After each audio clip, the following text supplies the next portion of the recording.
up, man? What's up, man? What's going on, brother? How you feel? I'm good. I'm good. How are you? Oh man, I can't complain, man. Blessed. I thought you was taking a nap or something, man. No, man, just doing this new life, this new weird life schedule, and just you know Right. trying to make it happen. There are no days. There are no hours. It just Yeah, all runs into each other. it's just one whole thing, man. Yeah. Yeah. I totally get it, man. Well, welcome to Five Songs. Thank you so much for being on the show, man. Man, awesome. Um, Happy to be here. Absolutely, absolutely. Well, for those who don't know, your famous ass, I want to introduce you to the people. All right. Hey, y'all. You are a yeah. So you are a self-taught guitarist, producer, songwriter extraordinaire. Um, your album credits. So he's on these albums, y'all. Check the credits, check the liner notes. I know you don't know what those are. Um, Include Neo's Year of the Gentleman, T.I.'s King, and Monica's New Life, among others. I know, right? Brandon Thomas. Oh my God. Um, and you perform with pretty much everybody. Jason on Jason Pure's records.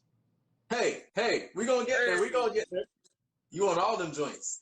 Yeah. But yeah, so you perform with pretty much everybody, including myself, Anthony David, Layla Hathaway, Raheem Devon, toured with Leon Bridges recently. My God, man.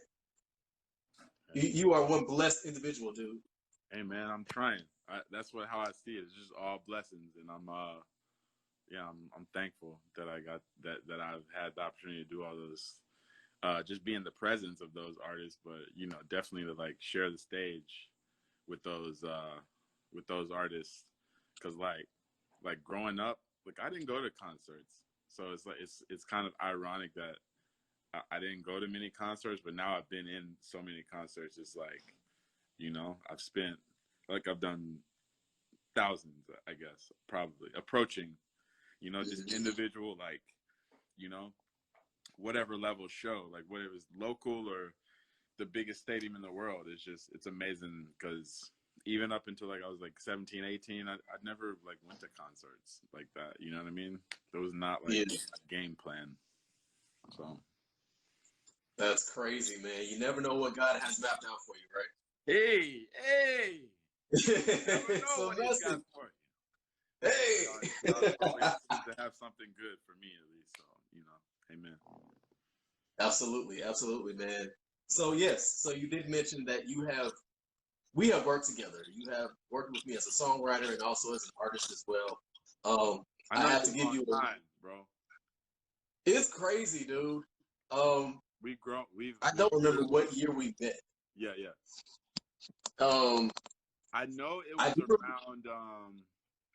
I feel like I saw this picture on my Facebook, and I want to say it is '08. Like it was, because it was a thing that Tree had posted, and it was a show. It was like me, you, Tree, and John Cole were on it. Like it was some acoustic thing, and it was like '08 or something. It was like Your Memory from 2000. It maybe, yeah, it was a long time ago, dude. Like, we know. And it had to be before that. I'll tell you why. Because it was 2007, I think probably spring or summer, when I remember sitting in my car giving you a call, and I was like, hey, bro, I think I'm going to record a project on my phone. And I was scared as shit. And you were like, okay. Go, let's do it. Let's do it. Cause didn't you come up to like Cartersville with me a couple times too? Didn't we, at Floyd's house? Like, so that's that's def like '07, '06. Yep. And we known each other for at least a couple of years before that. So yeah, man. Yeah, dog.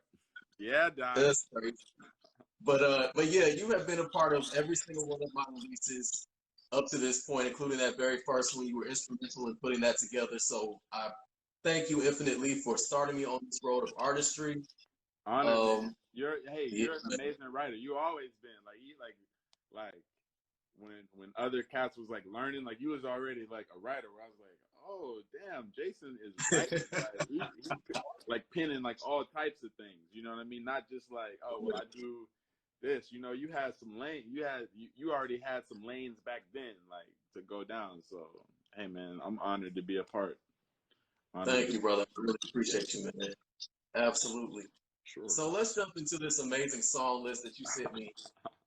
I'm down. The crazy thing I love about you is you are ATL all day, but you listen to all kind of stuff, man. Yeah. Like your influence is so wide ranging. It's amazing. So I don't like. oh, I kind of pride myself on it. Not like I'm trying to be like a lot of stuff, like a lot of genres or songs, but I definitely vibe all types of music, you know? I mean, I've always been like that, but even as I've grown older, it's widened even more. So yeah, I love all manner of songs. I just love dope songs. Just or if I can find the dopeness in it, it doesn't even matter the genre. I just like, man, that's good. You know what I mean? absolutely, absolutely. Yeah, you are one of those people I can trust that if we sit around long enough, you're gonna put me onto something that's gonna blow my mind. I already know. Yeah. I already know. So yeah, so on this song list of yours, it begins with a classic that I'm sure everybody knows, "Broken Wings" by Mr. Mister. We're gonna listen to just a little bit, and then we'll talk about it. Okay. Okay. So tell me, man, how did Mr. Mister change your life, man? That's one of the first songs I remember hearing. Like Wow. if you know if I sat down with like a you know like some sort of what do you call it, the person that like a person that can a psychiatrist or psychologist or hypnotist, that if they took me under and was like, go back Uh, now go back, Brandon, to your first memory, like what's it gonna be like. That song is gonna be like, I remember that song from like maybe being 4 or 5 years old. And the reason I man. know I was 4 or 5 years old is because I lived in a certain house, and we lived there until I was 5, and I remember listening to that song there and like liking it then. Like I remember then, a 4-year-old dude, like knowing that like when it gets to the end and the guitar thing, that like I liked it then, 4 years old, and I was like, this is amazing music. So you know, it's and it always just like the influence of the song itself, the texture of the synths and the pads and the vibe is just always influenced the music that I like to make, or my like chord choices that I it's always a reference. You know what I mean? It's always like a point of reference for a lot of things in my musical journey. When I'm like writing or just like vibe, it's like, oh, what kind of vibe? Broken Wings. Or it's like, yeah, like a pad, like, oh yeah, smooth, like clear pad, like Broken Wings. Or and then also there's a bunch of musicians on that, the group of musicians that are on the record. Mr. Mister was like comprised of some LA studio dudes, and one of them, the drummer, his name's Pat Mastelotto. Later on, he was in another band that was a really big influence. I didn't put him on the list, but he's the drummer for King Crimson. So there's just a lot of full circleness in that, and you know, just coming from that song and that band. And I actually had a hard time picking between that one and their other song. Is called Kyrie, Elias. And Okay. that's another song that they did that was like, it was like one of those songs, but I just went with Broken Wings. But yeah, they had a lot, like I love all their records, but that's kind of how it changed my life. You know what I mean? It's one of the first songs I heard, and it's been an influence, and I still listen to it like on a regular basis. Like, you know, almost like to cleanse my ears of like to like center my musical self. Like, okay, I've listened to a lot of stuff, but let me just listen to something that I know is like good, I love it, and just like still sounds good and like holds up and stands the test of time. Bam. Mm-hmm. Yeah, that musical palate cleanser. Yeah, for sure. Yes, yes, Yeah, sir. it's like sniffing the coffee beans in the perfume store. It's just like, okay, cool. Back now Exactly. where center is. Exactly. Yeah. Now I know that you have also grown in the production game. Like you're not just a guitar player anymore. Like your production game is sick. I hear a lot of that synthy thing, a lot of that broken wings kind of thing, a lot of what you do, man. How has that influenced you as a producer? Yeah, man.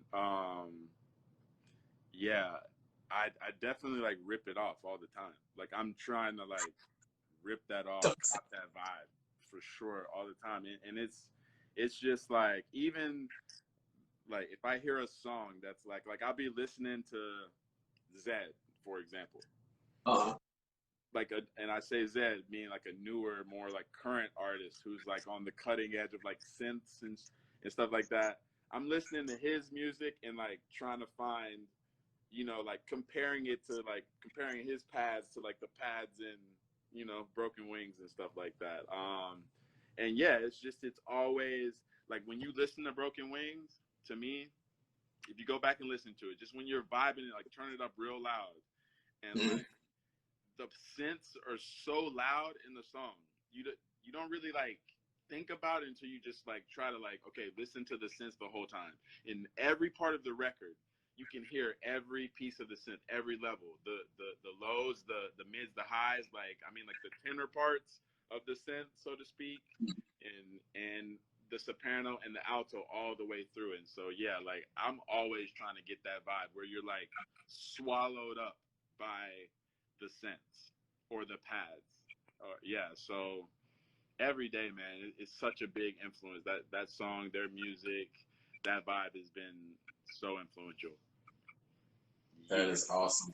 Yeah, yeah. I love how you break it down. Like you are really a student of music.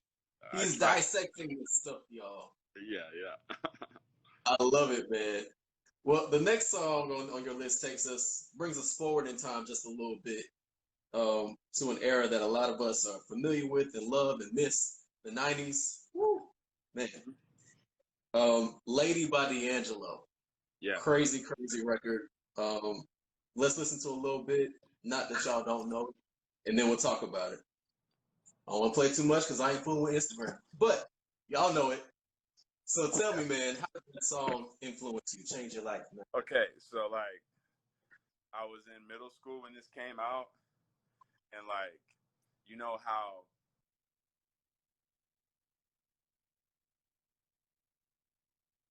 right, like strongly Mm-hmm. will remind you of like that part of your life. And like this is literally like kind of this song came out when I was like in middle school, when I was kind of like really having like my first girlfriend. And so like, you know, you can tie that together, my lady. Like, you know, it was kind of like one of the first songs like I could relate to as Brandon, and being like, I like girls and I'm trying like I like this girl and I'm trying to Right. be with her, and this is relating me to that. You know what I mean? And then like it's touching on like something about the progression, touches on like some emotional thing, like something about the progression, just you know, something about it.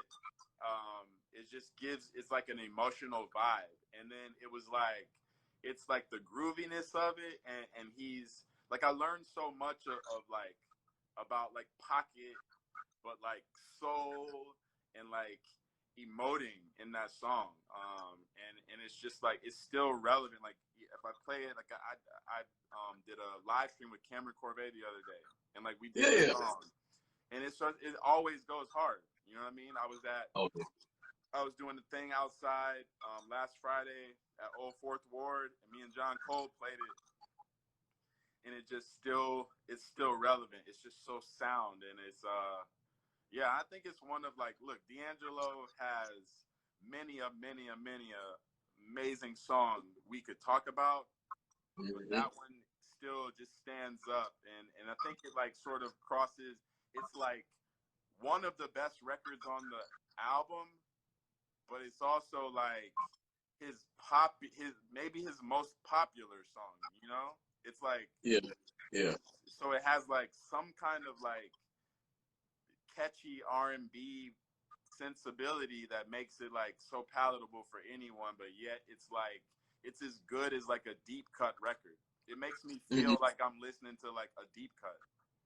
You know what I mean? And yeah, it did all those things for me, you know? Nice, nice.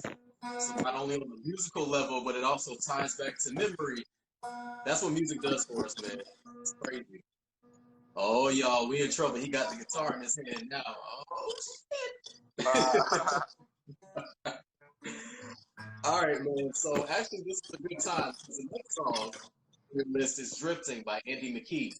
Yeah, this was. I remember this era in your life, for real. Let's listen to a little bit, then we'll talk about it. All right? Yeah, this one is so easy. Like I'm gonna tell you, this song made me like realize I can be percussive on guitar. Yep. Mm-hmm. Or acoustic. It just made me like I saw that and I was like, holy shit, I can like. After I saw him do that, I was like, I'm sold. I'm never gonna think that like I can't. You know what I'm just saying? Like, I was taught me how to do that. I heard that, like I saw it, I'll never forget. I was on that, like I was on some YouTube rabbit hole, or no, I remember it was this website. It doesn't even matter now because like Instagram became more of a media outlet for anything, so you can find these things now. But there was this website called filecabbie.net. File cabinet, but filecabbie.net. And it would just have .net. Okay. It would have any random set of things. Like it might have like ghost videos. It might have like, you know, fail videos, blooper, whatever. But on FileCabbie, it was like, check out this amazing guitar. It didn't even have like a preview of the thing. It was just like a headline that you click on. And so you would click on things like based on how good the headline was. It was like, wow, this amazing guitarist. And I clicked on that, and dude is like, and I was just like, I got a good guitar now.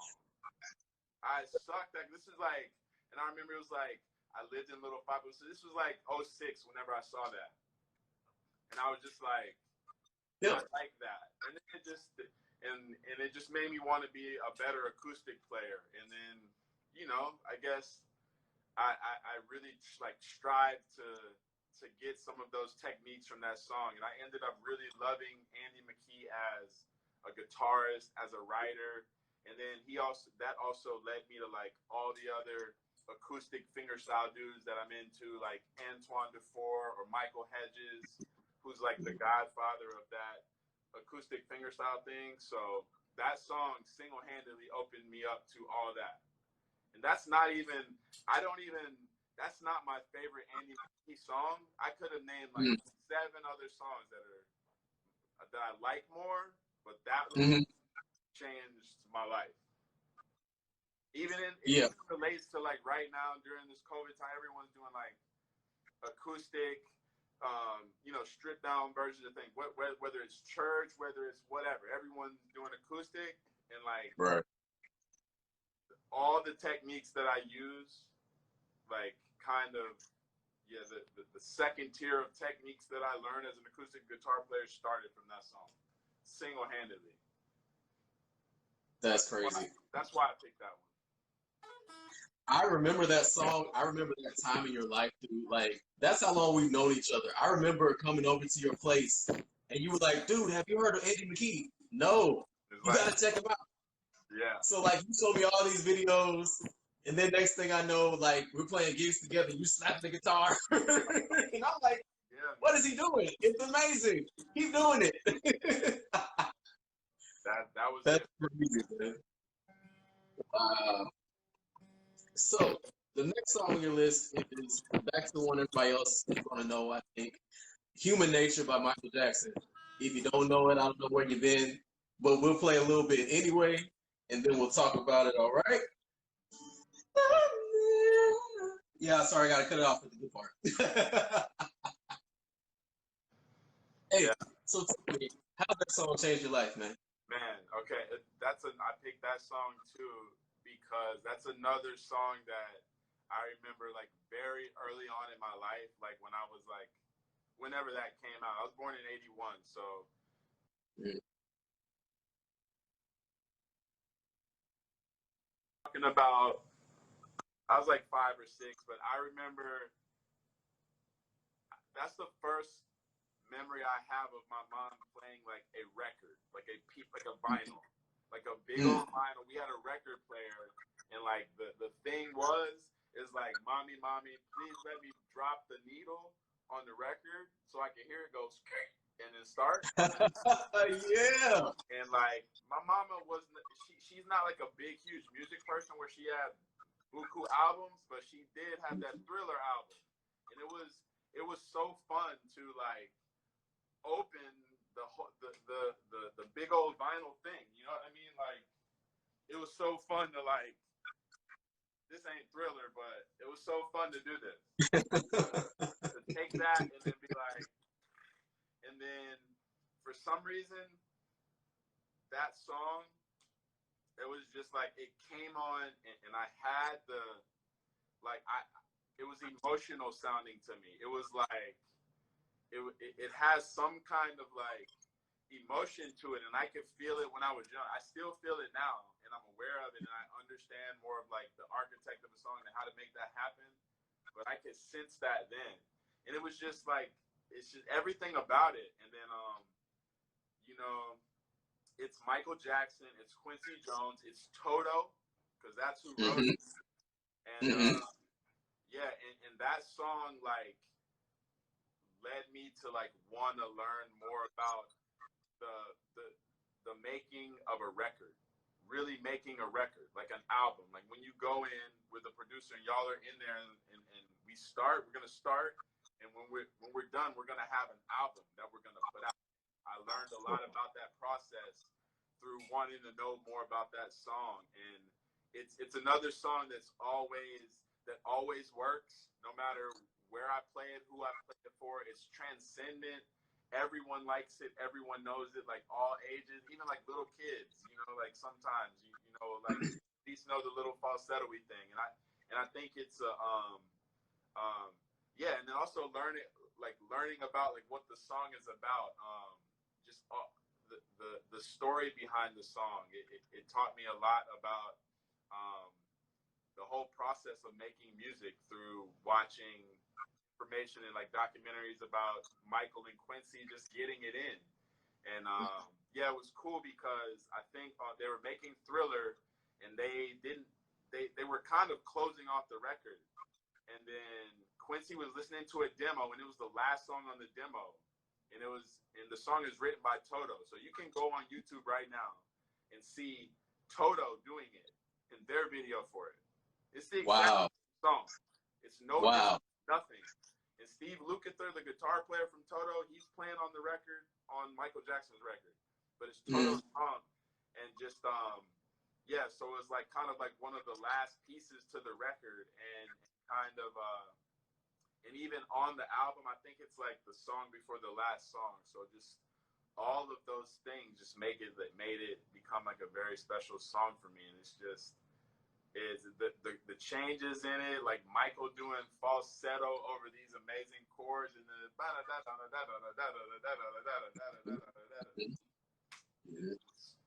you know, it's I Yeah. don't even really know another song that's like that much like it. It's not that it's some special set of chords that like don't exist or something. It's a very unique song. Like the whole approach to it. You know what I mean? Yeah, and it's like Michael Jackson, like quite possibly at his like, I mean, at one of his finest moments ever. Like, Oh yeah.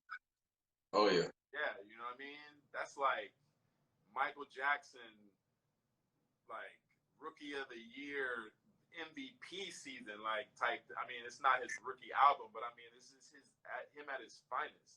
And I got to be born at that time, and like hear that first and be like, huh.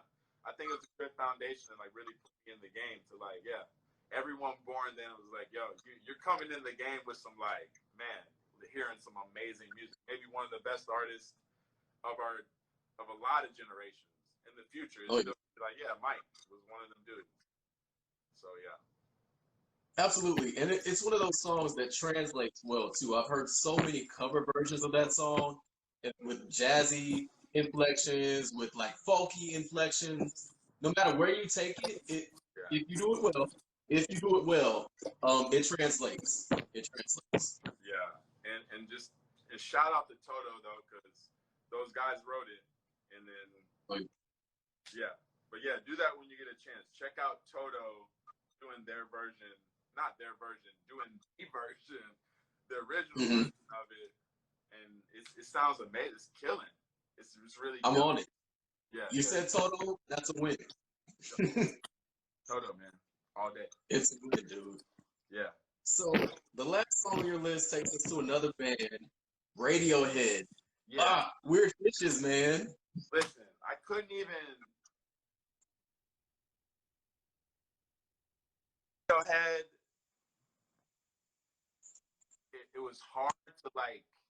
I really just wanted to illustrate how much Radiohead was an influence. So I had to get down to one song, but I could have picked maybe 4 or 5 songs on any album. Yeah. But yeah, but that song again, like I think I like it when. I love when music can like emote like a certain thing from me and like make me hang there in it, like stay right there in it. You know? In the song, it has like this cyclical thing. It's like, you know, it's just the same. It's like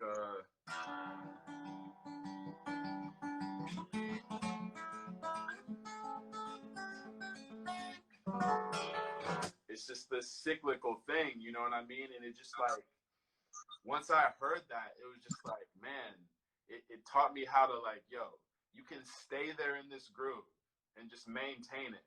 Like as a band, it's not and that's another thing I loved about Radiohead. When I first started hearing Radiohead, I honestly, maybe I'm an idiot for saying this. I thought that they were like making like things on like Pro Tools, like using MIDI. And like this was like a MIDI thing happening. Like I did not understand this was a band making these noises, these sounds, and how to keep it together. Like, and then I saw them do it live, and I'm like, oh my god, I'm so dumb. I'm so dumb. But then I got it even more that like, oh, he's playing that, he's playing this, and it's yeah. Once I heard that song, I was like.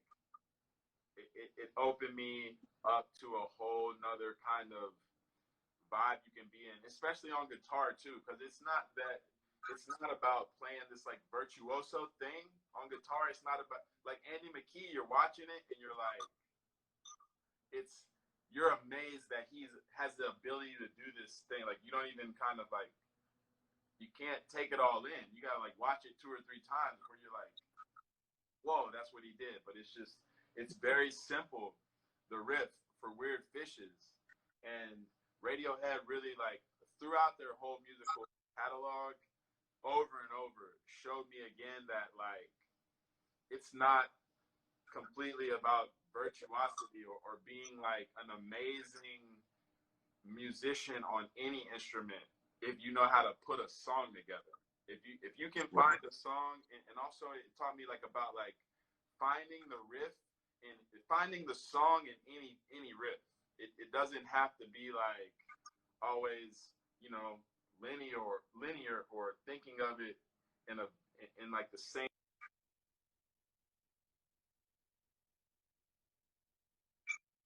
But they found the song in it, kind of like opened my eyes up to like looking for songs in different places. You know, like it's not a riff, and maybe I originally wrote it to be like this, but I can like look at it from like the middle of that riff and like, hey, maybe this is the beginning of it, and then it goes to here. You know what I mean? It shows Radiohead in general over and over, every album, song after song, like showed me that. They're one of my favorite bands. I think they're, you know, like Beatles level music making, if that's a thing. You know what I mean by like Beatles level, just like, Yeah. I mean, just nuance, depth, texture, melody, harmony, rhythm, and all different dynamic levels of it. Like the dynamic level of like from like nothing to all the way like raging, like we're like, you know, like rock concert. And I love that Radiohead has those levels, you know what I mean? And even in the song, you know, it starts off just the drums, Yeah. and Yeah. it builds, and it just keeps building till it like goes to a whole nother thing. And yeah, man, that changed me in a lot of ways. So many. Absolutely. So I would be remiss if I didn't mention Leanne had this new version of Weird Fishes that just came out recently. I know that you and I talked about this offline a bit, but God, it sounds amazing. Yeah, I mean, so shouts out to Leanne. I got to spend a lot of time with her because she's real cool with Brittany Jesse from Leon Bridges. So when we go to London, we get to kick it. So I literally had the opportunity to have a conversation with Leon Lahavis about, you know, how dope that song is. Like honestly, she's just like Radiohead. Oh my God, what can you say about Radiohead? But yeah, Leanne is killing it. And yeah, I think like her whatever is coming out of here, like just lends itself so that her voice and that song are just, they have a thing that really lend themselves to each other, and she is killing, like murdering it on the guitar and vocally, just butter. So yeah, I love her doing it. I've seen her do it a couple years ago. It was maybe like a YouTube thing, and I was blown away then. So yeah, I'm sure the version now is, you know, even more amazing. She's just had time to shed on it and find herself and her nuance in it. So I already know. Oh yeah, definitely. It takes it to a heavenly place where only she could take it, as if it wasn't already a great song, man. But yeah.